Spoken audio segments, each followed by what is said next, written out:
Hello students, आज हम लोग डिस्कस करेंगे कुछ क्वेश्चंस जो पोटेंशियोमीटर से रिलेटेड हैं और आप लोग के द्वारा आस्क किया गया है। तो दीपेंद्र द्वारा पूछा गया एक क्वेश्चन है 3.22।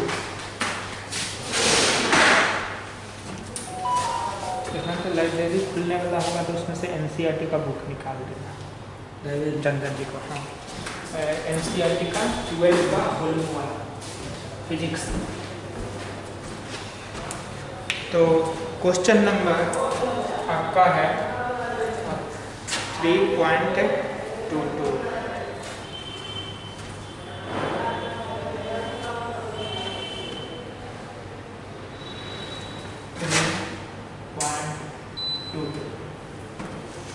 क्वेश्चन है कि फिगर शोज। तो सबसे पहले हम लोग को एक फिगर बनाना है। यहाँ पर ए टर्मिनल मान लेते हैं, ये पोटेंशियोमीटर है। एक फिगर यहाँ हम लोग बना देते हैं।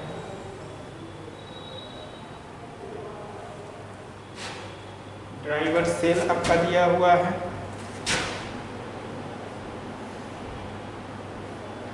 जीरो 0.4 ओम का इंटरनल रेसिस्टेंस है, ये 2 वोल्ट का है और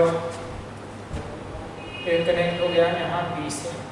अब जो है आपका स्टैंडर्ड सर्किट यहाँ दिया हुआ है सेल का, और इस स्टैंडर्ड सर्किट के सीरीज में एक 600 किलो ओम का एक्सटर्नल रेसिस्टेंस कनेक्ट करते हैं और यहाँ से स्विच को हम लोग ओपन कर देते हैं। यहाँ गैल्वेनोमीटर और ये चौकी है जो जे पॉइंट यहाँ आ जाता है। ये डायग्राम दिया हुआ है। क्वेश्चन हम पढ़ते हैं। 3.22 है क्वेश्चन नंबर एनसीईआरटी का।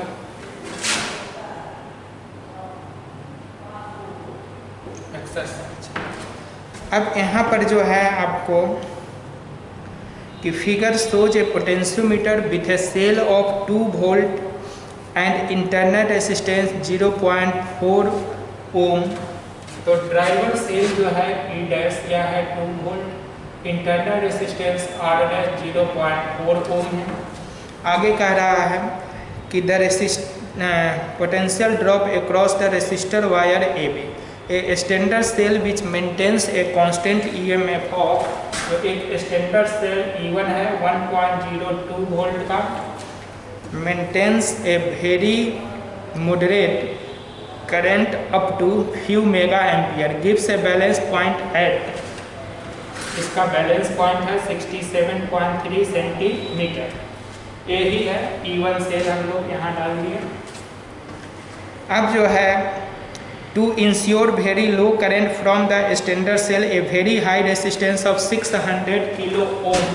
तो इस कैपिटल आर इसको मान लीजिए 600 किलो ओम जो है हम लोग यहाँ कनेक्ट किए हैं। In series with the standard cell is put in series with it which is sorted close to the balance point. The standard cell is then replaced by unknown cell E2. अब इस E1 को replace कर देते हैं और यहाँ E2 बराबर जो है E डाल देते हैं। तो E2 का वैल्यू दिया हुआ है E।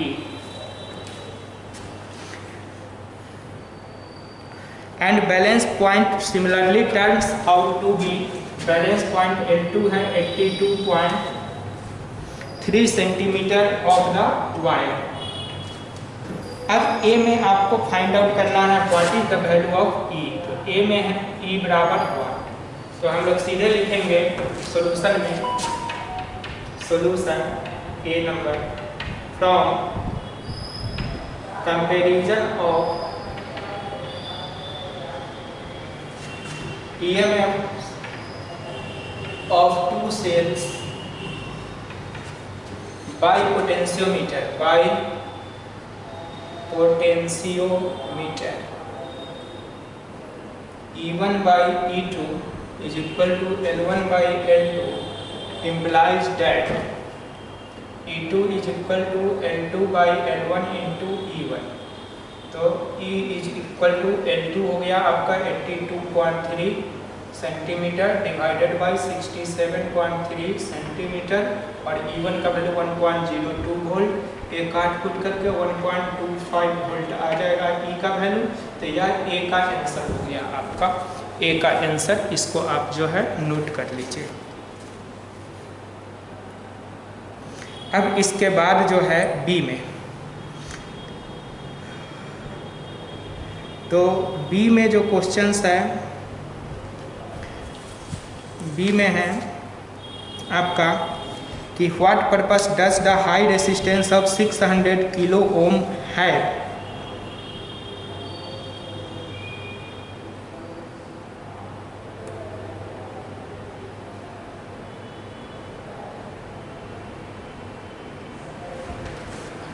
तो इसका पर्पस क्या है ये पूछ रहा है कि 600 सेल का पर्पस क्या है। तो देखिए, अगर हम लोग ये सेल को अगर नहीं, सेल में या एक्सटर्नल रेसिस्टेंस 600 किलो ओम नहीं लगाते तो इस गैल्वेनोमीटर में करंट हाई होता और हाई करंट के कारण यह जो E2 सेल है यह डैमेज हो सकता था। E2 यानी स्टैंडर्ड सेल।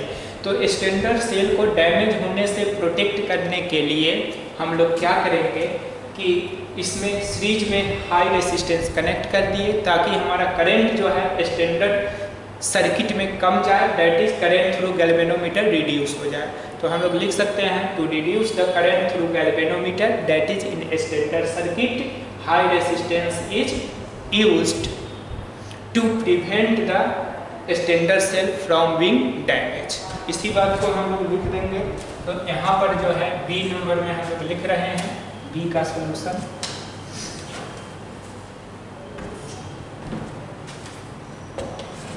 तो बी नंबर क्वेश्चन का सॉल्यूशन देखिए, to reduce current through galvanometer that is through a standard circuit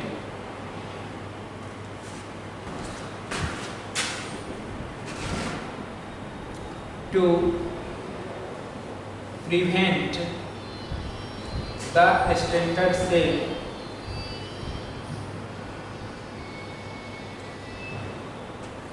the standard cell from being damaged.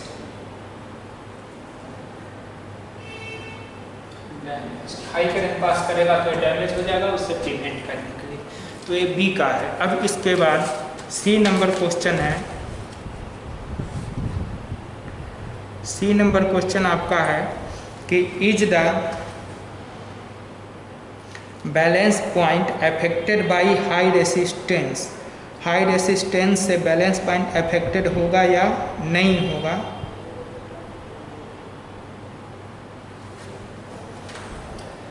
तो बैलेंस पॉइंट इफेक्टेड होगा कि नहीं होगा। तो ब्रिज हमारा बैलेंस पोटेंशियोमीटर बैलेंस पोजीशन में है और बैलेंस पोजीशन में गैल्वेनोमीटर से कोई करंट फ्लो नहीं करता है, यानी इस स्टैंडर्ड सर्किट से कोई करंट फ्लो नहीं करता है, स्टैंडर्ड सेल के सर्किट से कोई करंट फ्लो नहीं करता है, इसलिए हमारा बैलेंस पॉइंट जो है अफेक्टेड नहीं होगा।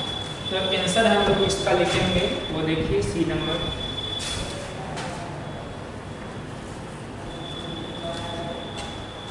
सी नंबर में हम लोग लिखेंगे सी नंबर में no balance point doesn't affected because in balance position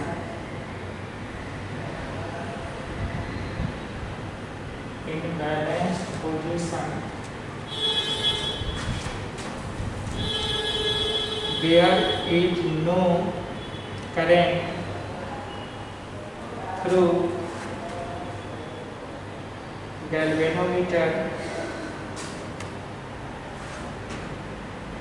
or in a standard circuit, standard cell circuit में कोई करंट नहीं होता है, इसलिए बैलेंस पॉइंट अफेक्टेड नहीं होगा। अब सी के बाद डी नंबर क्वेश्चन है कि is the balance point affected by internal resistance of the driver cell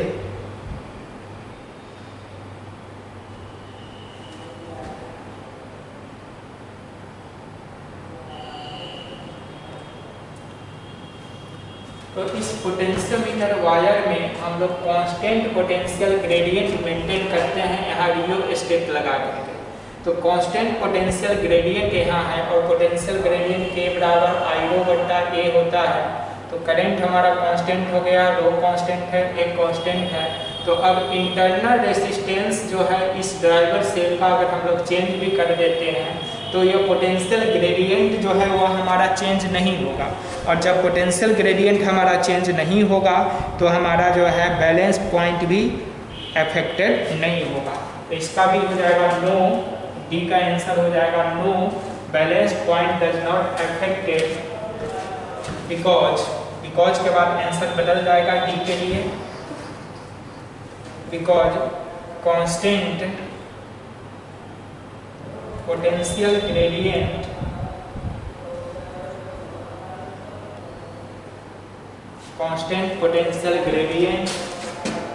is maintained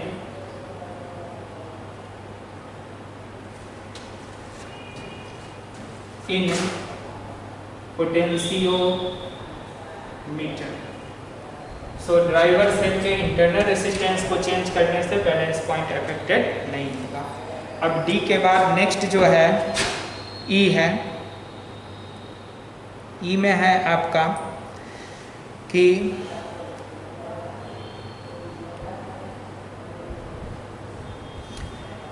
would the circuit cell would the method work in the above situation if the driver cell of potentiometer had an EMF of 1 instead of 2 volt। या 2 volt के जगह अगर 1 volt ले ले तो first case में यहाँ जो E1 है 1.02 और दूसरे केस में जो E2 आया था 1.25 वोल्ट, ये दोनों ही जो है 1 वोल्ट से ज़्यादा होगा और गैल्वेनोमीटर का बैलेंसिंग लेंथ जो होगा वो पोटेंशियोमीटर वायर से बाहर चला जाएगा। तो हम लोग को बैलेंसिंग लेंथ जो है वो पोटेंशियोमीटर वायर पे ऑब्टेन नहीं होगा जिस पोटेंशियोमीटर का ड्राइवर सेल 1 वोल्ट का हो और स्टैंडर्ड सेल 1 वोल्ट से ज़्यादा हो, यानी 1.02 और 1.25 वोल्ट हो। इसका मतलब यह भी हुआ कि जब हम लोग पोटेंशियोमीटर पढ़ रहे थे तो उसके प्रिंसिपल में ही पढ़े थे कि the driver cell must have greater EMF than the EMF of standard cell, इसलिए यह मेथड जो है वर्क नहीं करेगा यहाँ पर। तो ई में है वुड द मेथड वर्क, तो आंसर हो जाएगा no, method does not work because for working of potentiometer driver cell should have EMF greater than the EMF of standard cell. तो लिखेंगे नो ई नंबर में, no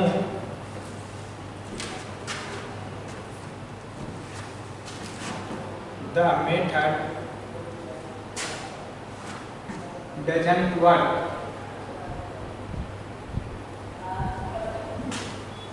because for working of potentiometer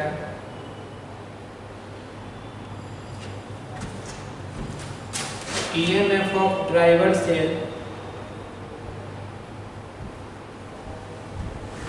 should be greater than the EMF of standard cell। अब एक और question है F, उस question को भी हम लोग देख रहे हैं। इधर छूट गया है, पूरा देख लीजिए। हाँ,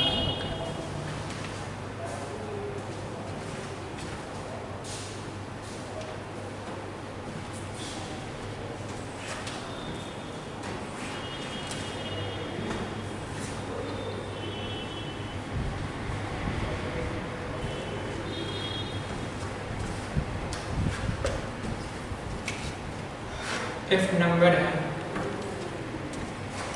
would the circuit work well for determining an extremely small EMF।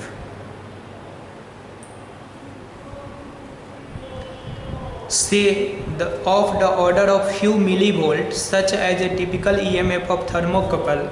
If not, how will you modify the circuit?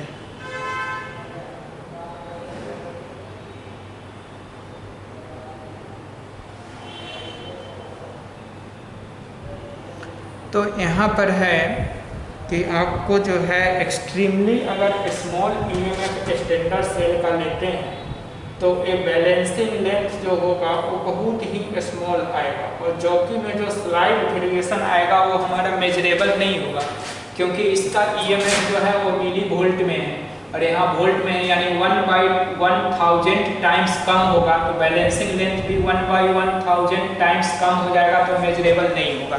तो इस केस में हमें बैलेंसिंग लेंथ को इंक्रीज करना पड़ेगा। बैलेंसिंग लेंथ इंक्रीज करने का मतलब है पोटेंशियल ग्रेडियंट को घटाना, और घटाने का मतलब है करंट को हमें रिड्यूस करना, और करंट को रिड्यूस करने का मतलब है कि इसमें हम लोग को जो है ये पोटेंशियोमीटर में करंट को घटाएंगे, तभी जब इस सर्किट का रेसिस्टेंस बढ़ेगा तो सीरीज में एक रेसिस्टेंस हम लोग कनेक्ट करेंगे ड्राइवर सेल के सीरीज में, ताकि करंट जो है पोटेंशियोमीटर से घट जाए, और करंट पोटेंशियोमीटर में घटेगा तो हमारा कम वोल्टेज ही ज़्यादा लेंथ में मैनेज होगा। इसलिए हम लोग इसका आंसर लिख सकते हैं, आंसर इसका लिखते हैं हम लोग कि नो, इसका भी आंसर होगा नो, कि would the circuit work well, तो आंसर हो जाएगा no, circuit does not work well. अब इसको मॉडिफाई हम लोग कैसे करेंगे, तो इस मॉडिफाई करने के लिए हम लोग एक वेरिएबल रेसिस्टेंस जो है ड्राइवर सेल के साथ सीरीज में लगा देंगे, और इस वेरिएबल रेसिस्टेंस को ऐसे एडजस्ट करेंगे ताकि हमारा बैलेंसिंग लेंथ जो है वह मेजरेबल लिमिट के अंदर आ जाए।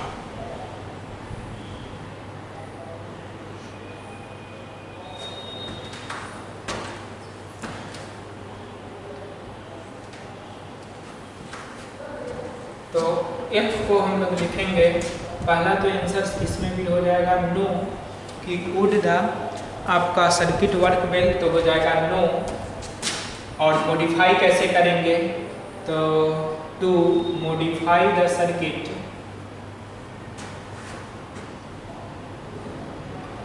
Variable resistance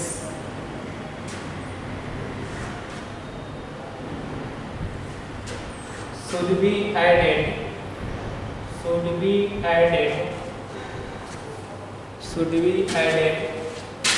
in series with driver cell, series में हम लोग यूज करेंगे।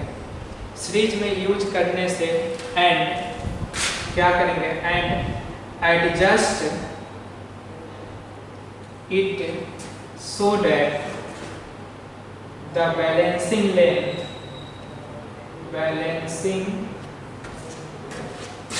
क्योंकि यह मिली वोल्ट का तो बैलेंसिंग लेंथ कम होगा, यहाँ पे ज़्यादा करना है, so that the balancing length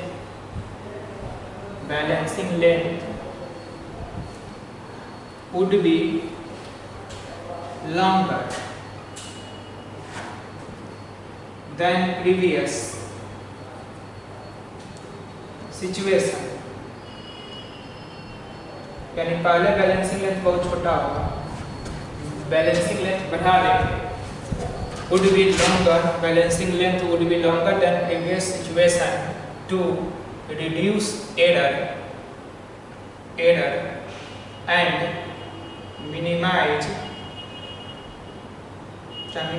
reduce error and increase accuracy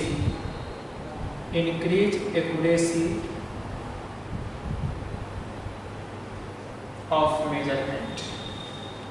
measurement के एक्यूरेसी को बढ़ाने के लिए या एरर को रिड्यूस कराने के लिए बैलेंसिंग लेंथ लॉन्गर होना चाहिए, लेकिन ये लॉन्गर हमें ज़्यादा लॉन्गर नहीं, with in the measurable limit होना चाहिए, यानी पोटेंशियोमीटर वायर के अंदर होना चाहिए। Longer and with in measurable limit यहाँ जोड़ सकते हैं, with in measurable limit. Measurable limit का मतलब हो गया कि जो हमारा पोटेंशियोमीटर वायर है उससे ज़्यादा बड़ा नहीं होना चाहिए, उसके कम होना चाहिए, measurable limit. The than previous situation to reduce error and increase accuracy of the measurement. इस तरह एक क्वेश्चन नंबर 3.22 हो गया। अब इस 3.22 के बाद जो है हम लोग दूसरा क्वेश्चन देखेंगे, जो एग्जाम्पल में आपका दिया हुआ है। एक क्वेश्चन है, अपलोड किया गया है आपको दीपेंद्र के द्वारा, तो उस क्वेश्चन को भी हम लोग देख लेते हैं। ठीक है,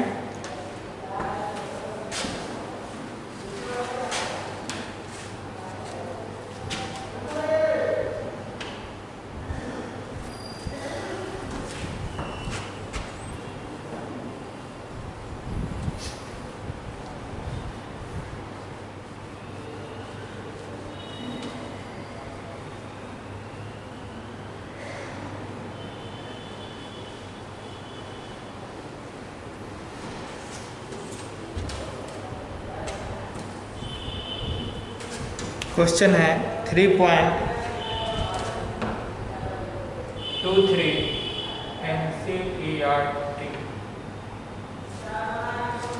इस क्वेश्चन में है फिगर शोज ए पोटेंशियोमीटर। तो फिगर बनाना है आपको। इसमें ए और बी पुनः हमारा पोटेंशियोमीटर वायर है ए, यहाँ पर वायर है बी, और इसके साथ एक ड्राइवर सेल हम लोग लगा दिए। ड्राइवर सेल लगाने के बाद जो सर्किट है, यहाँ पर एक रेसिस्टेंस है कैपिटल आर, यहाँ पर रेसिस्टेंस है एक्स, यहाँ पर जो है एक की हम लोग डाल दिए, फिर यहाँ पर एक की है, और इस की के सेंटर पॉइंट से जो है यहाँ एक स्टैंडर्ड सेल है, और स्टैंडर्ड सेल को भी यहाँ से कनेक्ट हम लोग कर चुके हैं, और यहीं से जो है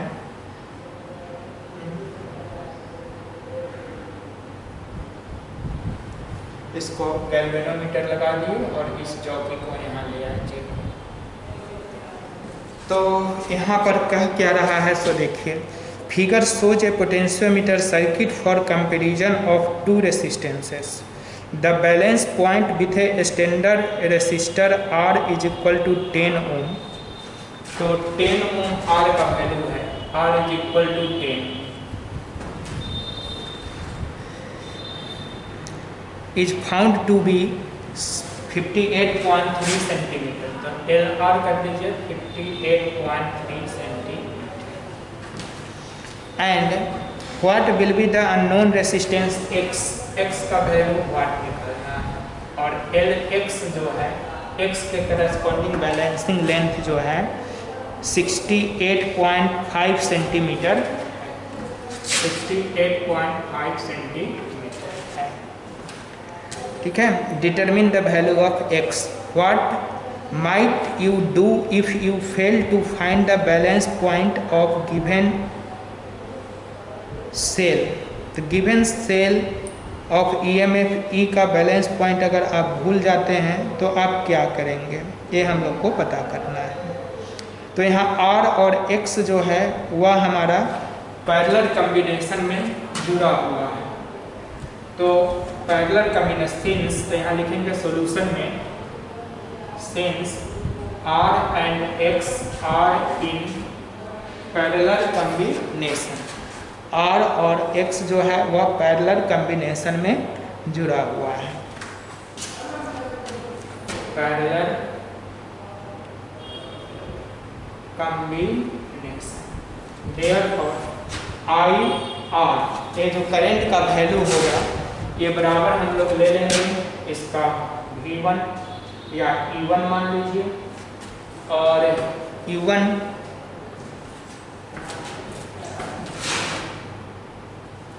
और पैरेलल में है तो E ही मान लेते हैं। एंड I सेम करंट इससे जब पास करेगा, जब इसको क्लोज करेंगे तो इससे पास करेगा, इसको हटा के इसको क्लोज करेंगे तो इससे पास करेगा। तो I इंटू एक्स भी E के बराबर होगा। अब लिखेंगे फ्रॉम पोटेंशियोमीटर कॉन्सेप्ट पोटेंशियोमीटर के कंसेप्ट से E बराबर होता है हम लोग का potential gradient K into balancing length L, R का है तो LR, और E बराबर होता है K इंटू L, X का है तो LX। अब यह किसके बराबर हो जाएगा, यह इसके बराबर हो जाएगा यहाँ पर, क्योंकि E दोनों वोल्टेज हमारा सेम है। तो यहाँ पर हम लोग लिख देंगे hence IR divided by IX is equal to KLR divided by KLX। K cut गया, I कट गया, implies that R by X is equal to LR by LX, implies that X is equal to LX by LR into R। अब LX का value है 60, दिख रहा, हाँ 68.5 centimetre divided by 58.3 centimetre और इंटू आर का वैल्यू डाल दिए 10 ओम। तो एक काट दिख रहा है कि नहीं,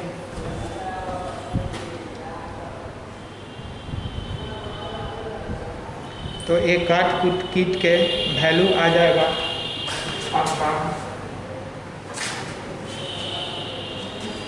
देते हैं R इज इक्वल टू 11.75 ओम। तो यही वैल्यू आ जाएगा काट कूट करके 11.75। अब हम लोग जो है नेक्स्ट क्वेश्चन एक इम्पॉर्टेंट है जो बोर्ड में कभी कभी पूछता है 3 साल पर, उसको डिस्कस करेंगे। और NCERT का 2 क्वेश्चन और है उस पोटेंशियोमीटर पे, उसको भी नेक्स्ट क्लास में डिस्कस करेंगे।